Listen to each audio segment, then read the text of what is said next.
Set up SRT to NDI adapter in Callaba. Go to the NDI adapters section and create a new adapter.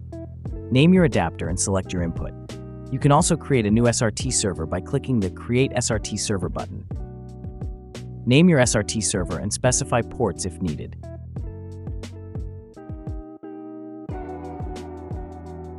Name your NDI device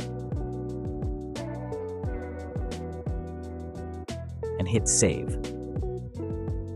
Now it's time to send our SRT stream. Go to SRT Servers, click Info, and copy the SRT Publisher URL. Use this URL to send your stream from OBS.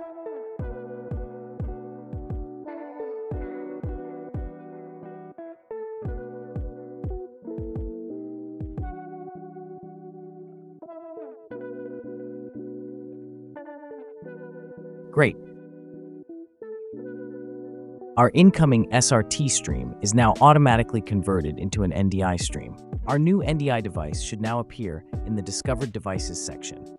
You can now also discover this NDI device using your NDI switcher within the same network.